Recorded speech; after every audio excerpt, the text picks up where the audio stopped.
Amados, amén. Así que, bueno, abra tu Biblia, libro de Mateo, capítulo 16, el versículo 18. La enseñanza hoy la he titulado La medida de una iglesia madura. ¿Ok? ¿La medida de qué? De una iglesia madura. Mateo 16, versículo 18, dice lo siguiente. Yo te lo voy a leer, Pastor José, porque es una versión diferente. Dice: yo también te digo que tú eres Pedro, y sobre esta roca edificaré mi iglesia, y las puertas del Hades no prevalecerán contra ella. Ahora, hay ciertas palabras que yo quiero que tú veas y que las puse ahí, que están en el original, en el griego, y esto nos va a dar un entendimiento mejor a lo que estamos leyendo aquí en el pasaje. Yo sé que el pastor Gil tocó esto brevemente la semana pasada, pero yo se los quiero indagar un poquito más y se los quiero profundizar un poquito más. Entonces, si lo leemos en el original, dice: yo también te digo que tú eres Petros, digo conmigo Petros, y sobre esta Petra, digo conmigo Petra, oikodom, mi iglesia, y las puertas del Hades no van a prevalecer contra ella. ¿Okay? Entonces, lo que primero que quiero que sepas es que la Petra o la piedra grande realmente no es Pedro. Pedro no era la piedra grande, sino que la piedra grande era Jesús. Y cuando él le dijo a Pedro que tú eres la roca, nosotros leemos roca en español o en inglés, lo que realmente estaba diciendo: tú eres una piedrita entre muchas piedras, pero sobre lo que tú has dicho, la revelación de que yo soy el Hijo de Dios, sobre esa revelación que es la piedra grande, yo voy a edificar mi iglesia.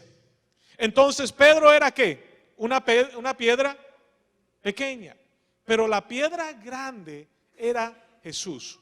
Es Jesús, siempre va a ser Jesús. Y cuando él dice oikodom mi iglesia, lo que oikodom significa es que él va a edificar su iglesia de la manera que él quiere. Quiere decir que él la va a construir de acuerdo a su voluntad, de acuerdo a sus planes, de acuerdo a su propósito, de acuerdo a su voluntad para esta tierra. Y nos va a usar a nosotros como piedras pequeñas para edificar algo que va a traer impacto o que debe de traer cambio, no solamente a nuestras vidas, sino a las personas que están alrededor. Efesios 2, 19 al 22 dice lo siguiente. Dice: para Dios ustedes ya no son extranjeros, los que creen en Jesús. Dice: al contrario, ahora forman parte del pueblo de Dios y tienen todos los derechos. ¿Formamos parte de qué? Del pueblo de Dios. Antes no formábamos parte del pueblo de Dios. Antes éramos extranjeros. ¿Qué es un extranjero? Alguien que no pertenece. Cuando tú eres un extranjero de este país, significa que tú ¿qué? Tu ciudadanía no es de este país. Y cuando tienes que entrar a este país, tienes que entrar por inmigración y presentar tus documentos. Y hay de inmigración si te deja entrar, ¿sí o no? Yo me recuerdo el día que mi esposa viajó a Costa Rica, pura vida es Costa Rica. Y llegó a Costa Rica y ella viajaba cada 3 meses a dar unas clases. Y un día llegó a Costa Rica y las leyes habían cambiado. Y no sabíamos, del último viaje las leyes de inmigración cambiaron. Y cuando ella llegó, nos dimos cuenta que los ciudadanos colombianos necesitaban visa para entrar a Costa Rica, cuando antes no la necesitaban. Entonces mi esposa se presentó allá sin saber eso, con pasaporte colombiano, pero con residencia americana, y no la dejaron entrar, amados. No la dejaron entrar. La sentaron y la apartaron en un lado. Y no solamente no la dejaron entrar, sino que la deportaron de Costa Rica. Solo iba una semana. Y decía: pero ¿por qué la deportan si entra con residencia americana también? Entonces estaban teniendo temor que ella se iba a quedar porque era ¿qué? Extranjera. Y la deportaron. Y mi esposa se montó en el avión y comenzó a llorar: a mí nunca me han deportado. Y ahora me están deportando, y de un país que no quiero estar. ¿Tú te imaginas eso? Los que no han ido a Costa Rica es muy bello, pero no para vivir. Tú sabes, uno ya se acostumbra, se amaña a su lugar, a su casa. Y de todas maneras, su esposo estaba aquí en los Estados Unidos. ¿Qué va a hacer en Costa Rica mi esposa, verdad? Entonces la deportaron. ¿Por qué? Porque era extranjera. Y aquí la palabra de Dios dice que antes de nosotros conocer a Cristo, éramos extranjeros. Estábamos lejos de las promesas de Dios y estábamos lejos de los derechos y los beneficios que tiene todo hijo de Dios.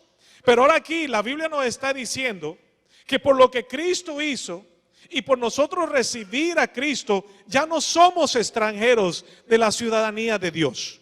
Ahora ya somos ciudadanos del cielo. Nuestra ciudadanía, la mejor que podamos tener, se encuentra en Cristo Jesús. Amén. Y me recuerdo que había un pastor que cantaba, prepara tu pasaporte. ¿Te recuerdan eso? Los que se recuerdan del pastor Freddy.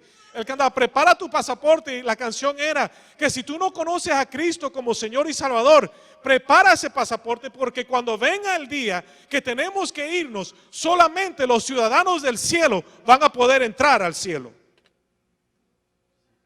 Pero mientras tanto, nosotros podemos tener los beneficios y recibir los beneficios de ese reino aquí en esta tierra, porque ya no éramos extranjeros, sino que tenemos todos los derechos como ciudadanos.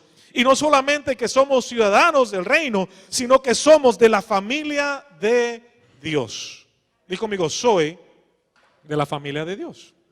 Por eso los quería que se acercaran así y se pusieran cerca, porque quiero que sepan que la persona que tienes al lado puede ser tu esposo, puede ser tu esposa, puede ser tu hermano carnal, puede ser tu hermana carnal, pero en Cristo Jesús no solamente somos ciudadanos del cielo, ahora somos de la familia de Dios, y la persona que tienes al lado es tu hermano.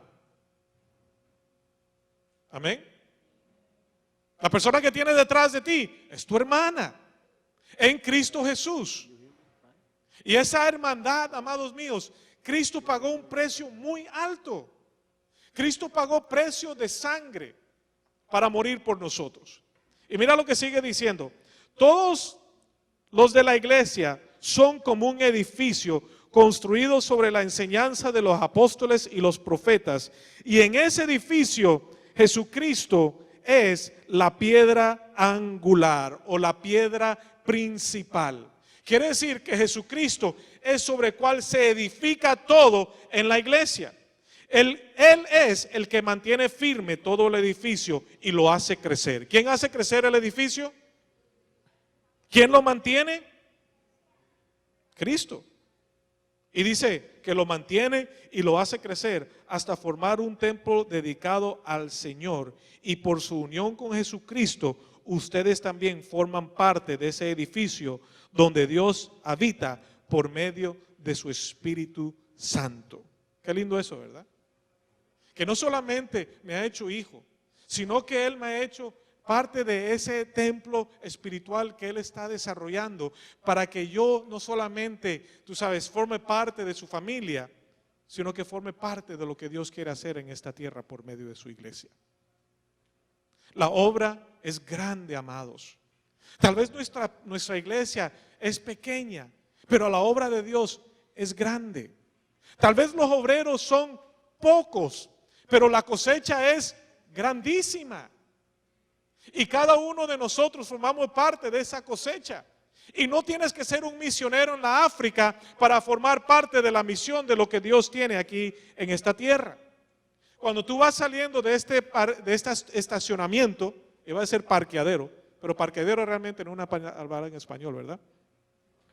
Del estacionamiento, tú vas a ver que hay un letrero, no sé si se han visto, está el stop sign y hay un letrerito que está debajo, un letrero azul. Y el letrero azul dice, estás entrando el campo de las misiones. ¿Dónde está el campo de las misiones? ¿Dónde está el campo? ¿Está en tu casa? ¿Dónde está el campo? ¿Está en tu trabajo? ¿Dónde está el campo? ¿Está en tus escuelas? ¿En la universidad?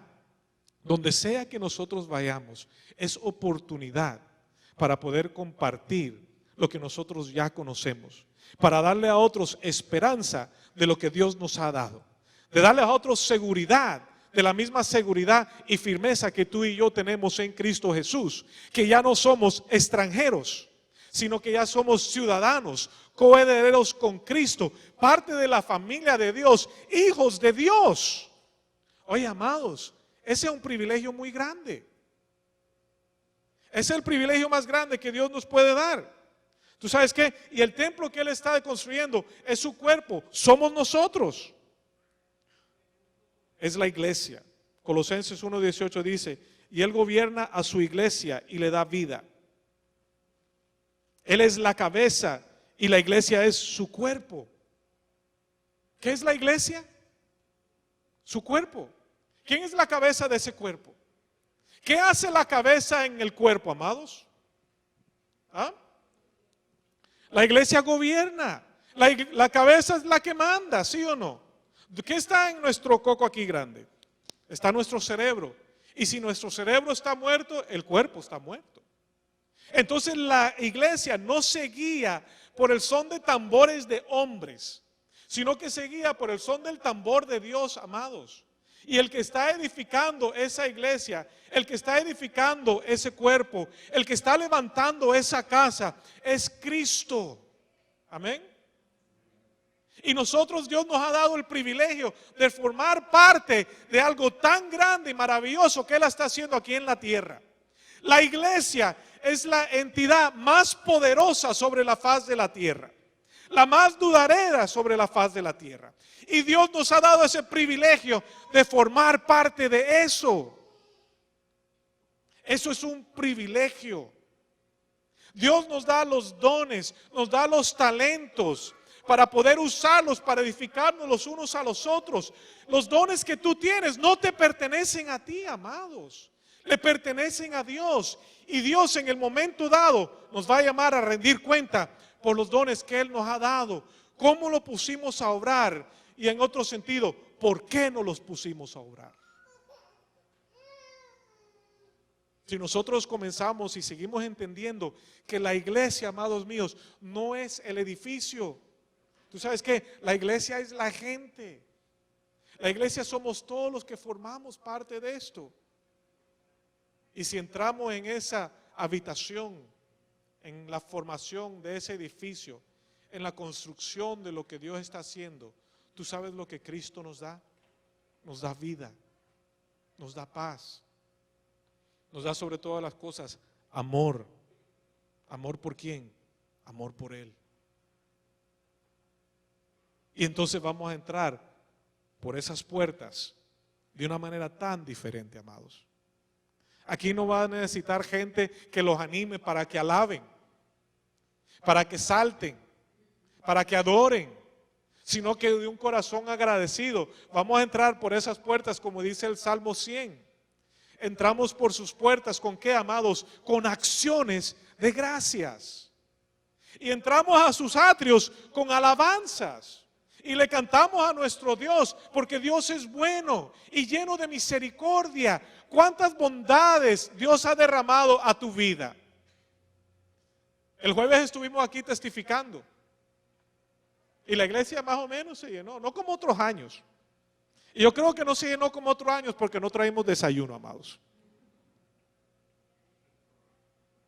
Y ustedes, algunos dicen, ay pastor, pero ¿por qué? Otros se ríen, otros dicen, uy. Pero tú sabes qué dijo Jesús a las multitudes. Me dice, ustedes me están siguiendo por los panes y los peces, amados. Y a veces somos así. Y no es de seguir a Jesús por lo que Él nos da o nos puede proveer, los beneficios que Él nos puede dar, sino seguirlo a Él por amor a Él. Porque entendemos, como decía Pedro, cuando todos se le fueron, tú sabes, después de una enseñanza dura, porque Jesús enseñaba duro, conmovía los corazones, estremecía, tú sabes, la gente a que pensaran, a que realmente vivieran por convicción. Tú sabes, en una de esas, toda la gente se le fue y dijeron, dura es esta enseñanza, Padre, me voy. Entonces, cuando a veces nos confrontan la palabra y te dice, ya se ha de ser flojo, ya deja de ser iracundo, ya pone al lado tu pecado, ya para de caer en lo mismo. ¿No entiendes que estás destruyendo a tu familia? ¿No estás que sabes que estás destruyendo a tus hijos? Esas enseñanzas son duras, ¿sí o no? Y cuando las escuchamos, ¡uy! Me voy. Esa palabra es muy dura. Entonces Jesús se volteó a sus discípulos que quedaban y le decían, ¿ustedes no se van? ¿No se van también? Esta palabra es dura. Y Pedro le dijo, Señor, ¿a dónde vamos a ir? ¿A dónde vamos a ir, Señor? Porque solamente tú tienes palabras de vida eterna. ¿A quién vamos a seguir? Ahora la pregunta que le hago, ¿a quién vamos a seguir, amados? Porque este Jesucristo de Nazaret, que murió y que resucitó por nosotros, nos da vida y nos da vida en abundancia. Amén. Él es la razón por la cual vivimos. Pedro entendió eso. Pedro supo claramente a quién estaba siguiendo. Por eso él dijo, ¿a dónde vamos a ir? Pedro entendió que él no era la roca. Él sabía que la iglesia no iba a ser edificada sobre él. Él sabía que la piedra angular que iba a edificar la iglesia, que iba a levantar el cuerpo, era Cristo. Cristo era la piedra angular. Y que sobre él se edificaba todas las cosas. Y que en ese edificio Dios iba no solamente a llamarlo a él, Petros, sino que iba a llamar a todo aquel que formaba parte de ese edificio, Petros. Ay, pastor, ¿cómo así? Pues aquí nosotros formamos parte de ese templo que Jesús está construyendo. Porque mira lo que dijo Pedro. ¿Ustedes son qué? ¿Ustedes son qué? ¿Que Dios está qué? Que Dios está usando para construir un templo espiritual. Así que acérquense al Señor, pues Él es la piedra viva que la gente despreció, pero que Dios eligió como la piedra más valiosa. Entonces Él está diciendo, ustedes son Petros vivos. ¿Cómo así? Mira, puse unas piedras, unos niños ahí, porque nosotros formamos parte de ese cuerpo. Nosotros formamos parte de esa edificación. Tú sabes, ninguna es igual. ¿Cuántos han visto una piedra igual que la otra? Todas son diferentes, ¿sí o no? Y cada una se encaja de una manera impresionante. Tú sabes, a la entrada de la comunidad donde yo vivo, tienen el letrero y tienen, tú sabes, la comunidad. Pero después de eso tienen piedras que rompieron y vi cuando lo estaban haciendo. Y entonces, tú sabes, la persona rompía la piedra, la rompía y entonces tenía una piedra grande y la puso ahí. Y después rompía otra piedra y cuando la rompía miraba si esa piedra encajaba en lo que él quería hacer aquí. Entonces si no encajaba cogía otra, pin, y la rompía y la encajaba ahí. Hasta que poco a poco fue formando de una pared que era simple y que estaba, tú sabes, un poquito feíta. Fue construyendo, tú sabes, un mosaico bien bonito de piedras. Para que ahora que cuando uno entra a la comunidad, no solamente dice el letrero con una pared sencilla, sino que cuando tú la ves, tú dices, wow, qué bonito. Y lo más tremendo es que la comunidad se llama Waterstone, piedra de agua. Entonces tú y yo somos piedras vivas, que Dios está usando, tú sabes, y que a veces Dios está quebrantando, ¿sí o no? ¿Cuántos han entrado por el proceso de quebrantamiento de nuestro Dios? Donde Dios te comienza a tratar, a redarguir, a confrontar, a corregir. Y cuando tienes poquito la piedra tal vez no encaja bien como debe encajar, Dios coge su martillo y ¡pum! Te quita ese piquito. Y cuando te da con el martillo, ¡pum! Con ese piquito. ¿Tú sabes qué? Duele, amados. ¿Sí o no? Duele. Cuando Dios coge su cincel sobre nuestras vidas y comienza, dice, ¡au! Señor, ahí no. Haz tu voluntad en mí, Señor, pero no tan duro. Pero esa formación es para lo que Dios quiere construir. Un edificio, un templo espiritual que va a manifestar su gloria, que va a manifestar cuán valioso somos nosotros, que va a manifestar la luz de Cristo, para que cuando nosotros salgamos, amados míos, nosotros podamos brillar, que nosotros podamos reflejar esa luz. Y que el brillo, amados míos, en mi vida no sea el brillo de mi calva. sino que sea la vida de Jesús en mí. Y constantemente se los voy a decir, es Cristo en mí. Es yo reflejar a Cristo.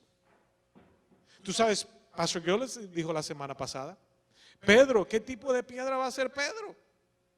Si después de que que Jesús le dijo, oye, tú eres Petros sobre esta revelación, y después le dijo a Pedro, ¿qué le dijo? Apártate de mí, Satanás. ¿Por qué? Porque Pedro tenía en mente las cosas de hombre y no las cosas de Dios. Estaba más interesado en él que en lo que Dios quería hacer. Pero pastor, ¿por qué dice eso?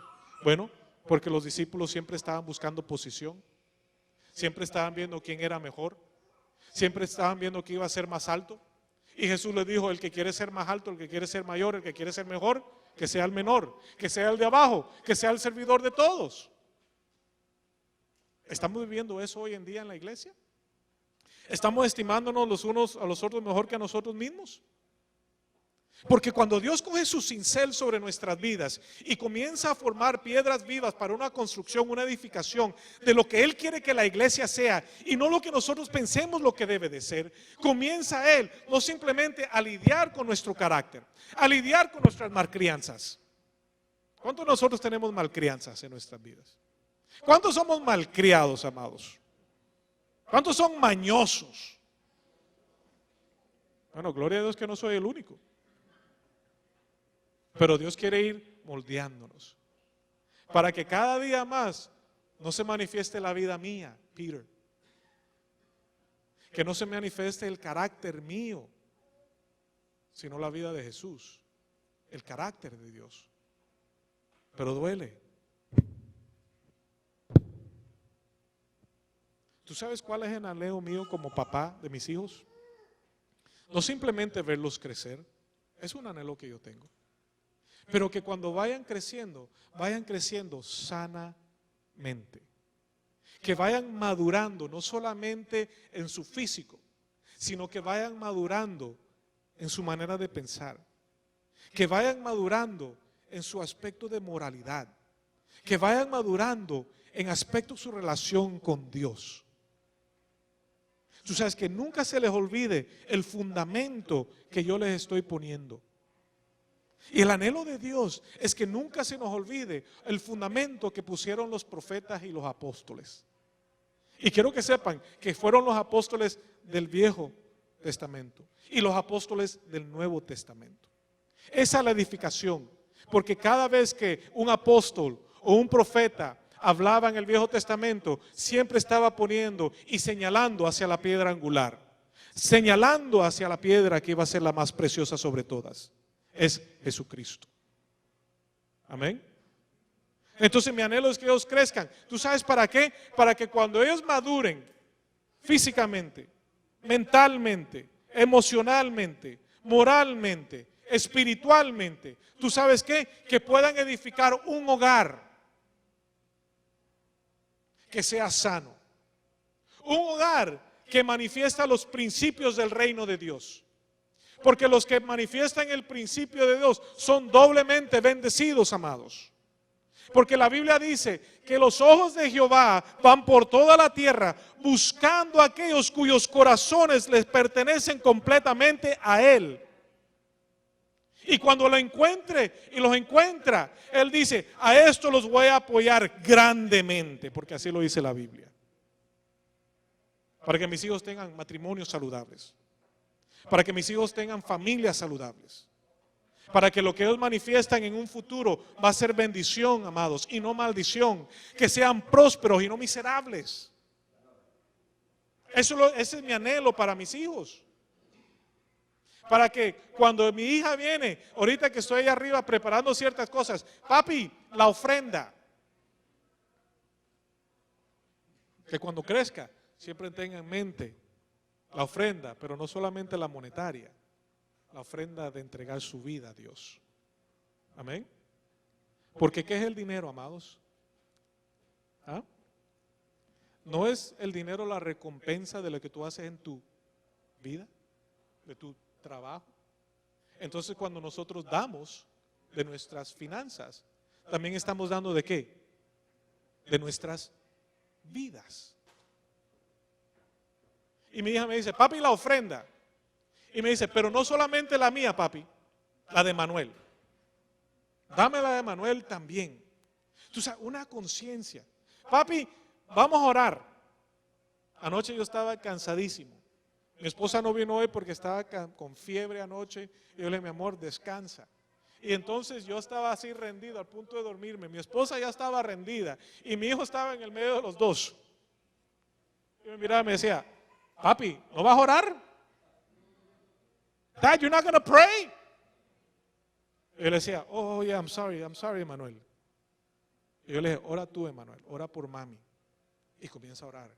Gracias, Señor, por este día. Gracias por mi mami. Padre, sánala en el nombre de Jesús. Esas son cosas que nadie le va a quitar, amados. Esas son cosas que el mundo no se la va a quitar porque el mundo no se las dio. Amén.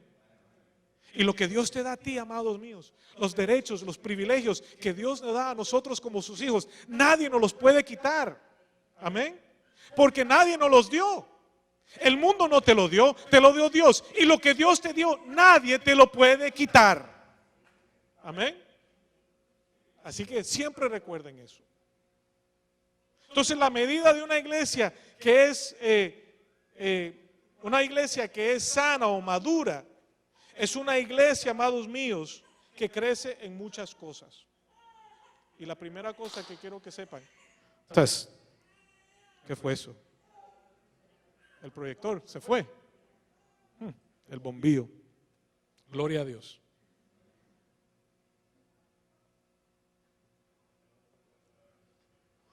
Ven conmigo 1 Corintios 13:3. Hay que orar por ese proyector. Ha dado su vida hoy.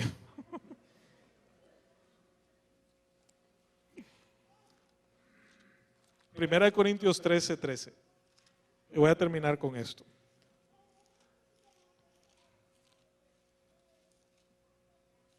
¿Ya llegaron?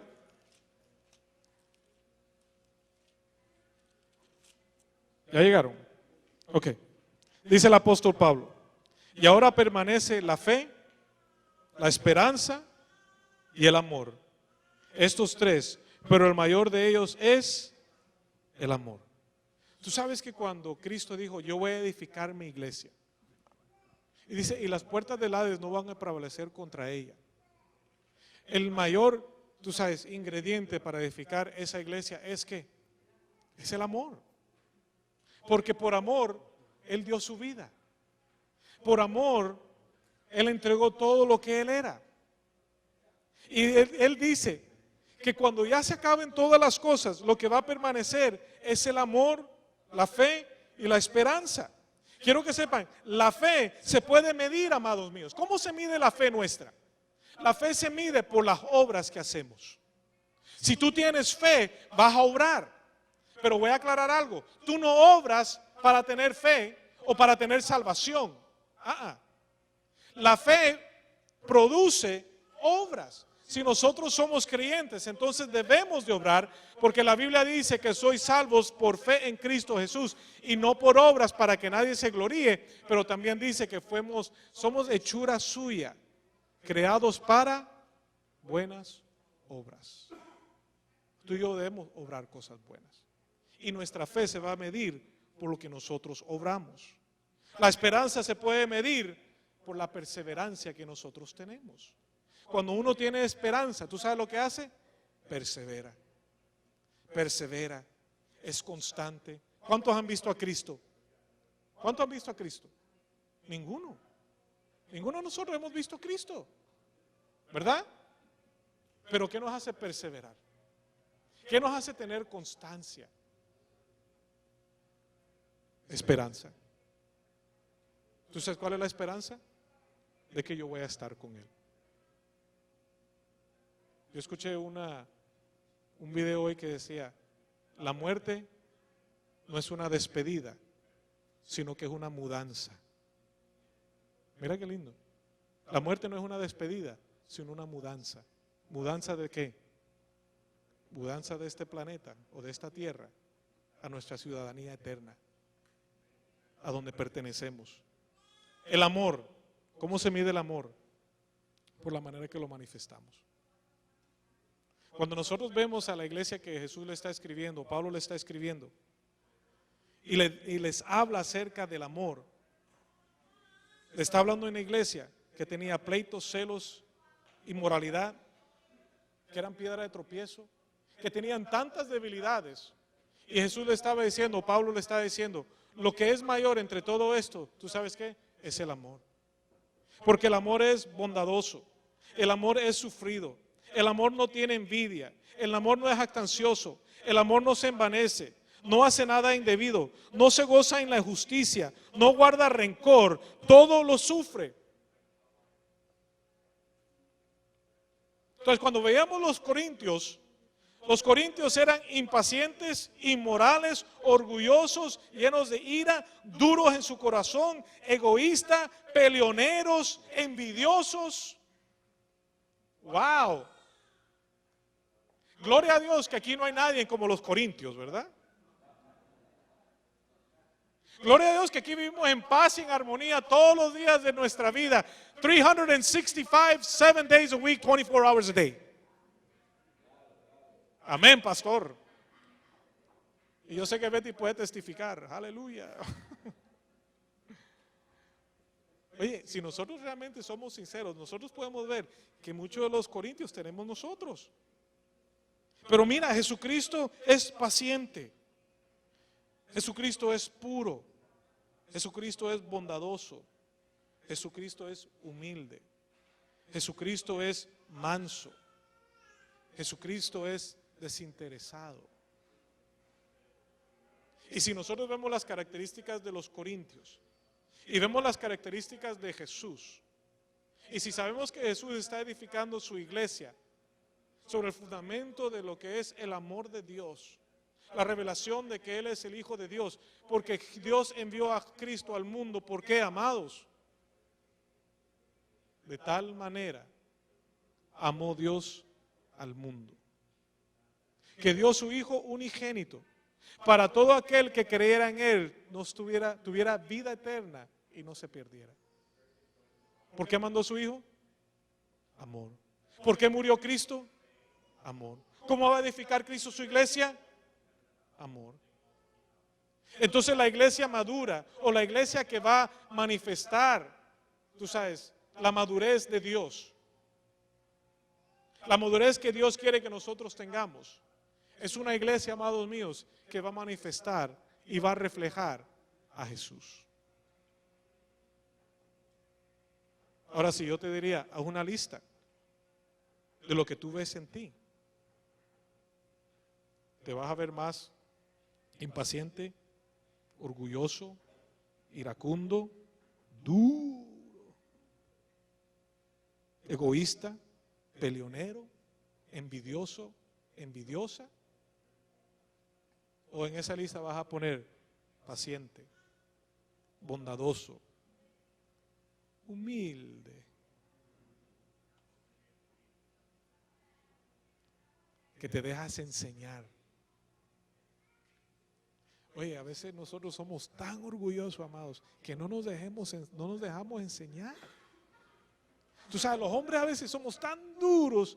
Tú sabes que nuestra esposa nos quiere decir algo y nos enojamos con ellas, porque sabemos que lo que ella está diciendo tiene razón, pero como soy tan orgulloso, no voy a doblegar mi brazo, no voy a torcer mi brazo para aceptarlo. Y no sabemos que en ese momento mi esposa está haciendo el cincel de Dios sobre mi vida. Gloria a Dios. Y las mujeres igual. Y nosotros como hijos igual. Y como padres igual. Pero Jesús se dejaba guiar por su Padre. Jesús estuvo sujeto siempre a la voluntad de su Padre, porque Él entendió que la voluntad del Padre era buena, agradable y era perfecta para cumplir los propósitos que Él había determinado en la tierra, en la vida de Jesús. Jesús tuvo un propósito eterno, maravilloso en la tierra aquí, amados míos. Y de la misma manera Él nos ha llamado a ser su iglesia, a ser luz, a ser pilar de la verdad, baluarte de la verdad, amados, para manifestar la vida de Él, para manifestarlo en amor. ¿Cuál es la medida de una iglesia sana, una iglesia madura? ¿Cuál es la medida de un cristiano maduro? ¿Cuál es la medida de un creyente que conoce a Cristo? Si caminamos en amor,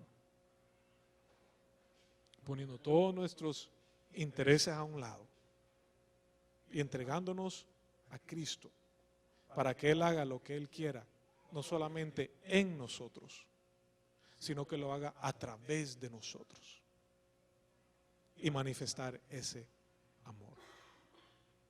Termino con esto. Juan 13. Ve al libro de Juan 13. Yo creo que es 34, creo que es.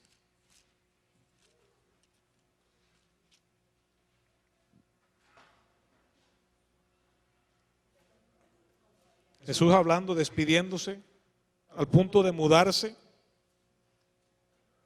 Un mandamiento nuevo os doy, que os améis los unos a los otros. Que como yo os he amado, así también os améis los unos a los otros. En esto conocerán todos que sois mis discípulos, si os tenéis amor los unos a los otros. ¿Cómo van a saber que somos cristianos, amados? Por el amor que nos manifestamos. ¿Cómo van a saber que tenemos un hogar cristiano? Cuando manifestamos a Cristo en nuestro hogar. ¿Cómo van a saber, amados, que tenemos una familia cristocéntrica? Cuando manifestamos amor. Cuando no guardamos rencor. Cuando no somos peleoneros. Cuando no somos egoístas. Cuando nosotros damos, en vez de esperar siempre recibir y recibir y recibir. Anoche casé una pareja civilmente y les dije que lo que iba a permanecer, tú sabes, en sus vidas, era lo que los traía a este punto. Es el amor. Pero les dije, no un amor como el mundo, porque el amor del mundo siempre espera que le den. Dame, dame, dame, dame y dame. Y si tú me das lo suficiente, si tú llenas mi copa de amor, entonces yo te voy a dar amor. Ese es ser egoísta, amados. Yo le dije a ellos, si el amor suyo va a ser egoísta, van a tener dificultad en el matrimonio. No les va a ir bien en su vida. Pero si tú entiendes que tú estás ahí para dar sin esperar recibir, entonces lo que va a fluir automáticamente o debería de fluir de la otra persona es amor. ¿Por qué, amados? Porque lo que el hombre siembra, eso cosecha. ¿Quieres respeto? Respeta. ¿Quieres amor? Ama. Ama. Entrégate como Cristo se entregó. Ama libremente. Ama vulnerablemente. Porque muchas veces no queremos amar porque tenemos temor de que nos van a herir. Quiero que sepan, las heridas de la vida siempre van a estar. Pero cuando tienes el amor de Cristo, manifestamos el amor de Cristo, entonces vamos a poder soportar las heridas de la vida. Entendiendo que esas heridas van a servir un propósito. Van a ser un cincel más para formar lo que Dios quiere formar en ti. Para formar lo que Dios quiere formar en mí. Así que, amados míos, seamos una iglesia madura y manifestemos y reflejemos la vida de Cristo, el amor de Dios, los unos con los otros y con los que están afuera. Porque entonces ahí realmente van a decir, estos son discípulos de Jesús. Estos conocen a Dios. Estos viven conforme al plan de Dios. Estos son iglesia de Dios, piedras vivas, pueblo de Dios, familia de Dios, hijos de Cristo. Amén. Ponte de pie.